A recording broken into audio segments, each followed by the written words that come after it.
Fotbalové jaro konečně zavítalo do Holice. První HFK v sobotu zahájil stíhací jízdu za vedoucí Opavou soubojem proti Béčku Zlína. Vidíme to jednoznačně, musíme vyhrát, prostě jinak se nemá cenu ani tady na to ještě postavit, prostě zkoušíme ještě tu Opavu potrápit, myslím si, že teďka zaváhala, tak my to musíme využít. A my chceme nátlakově od začátku na ně vletět a pokusit se dát co nejrychleji gól a vyhrát prostě. A kdo z diváků se trochu zdržel u klobás a piva, které byly zadarmo, měl smůlu. Sám kapitán šel totiž spoluhráčům příkladem a už ve druhé minutě naplnil svá slova o rychlém gólu. Jeho střela se otřela o filipského záda a golman Dostál jen smutně přihlížel. Uběhlo jen pár sekund a zlínský golman měl zase práci. Reflexivně vykopl čtvrtníčkovou ránu.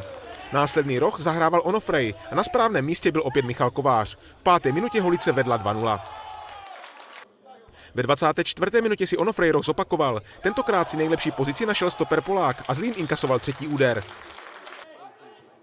V závěru první půle se na levém křídle uvolnil rychlonohý Filipský, v koncovce ale nemířil přesně.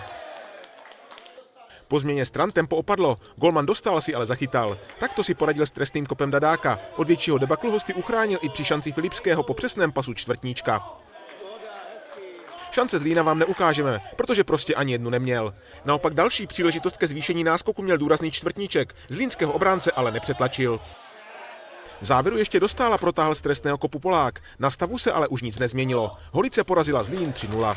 První počas hráli kluci velmi dobře, vletěli na soupeře, máme silný standardní situace, takže viděli jste, že tam Kovář a i ten Zdenek tam dali krásný góly, měli jsme tam ještě šance potom na 4-0, takže první počas jsem byl velmi spokojený. Tím, jak odešel ten Laco Onofrej, to je přece jenom takový náš klíčový hráč, který do toho dává hlavu a ještě i takovou tu morálku.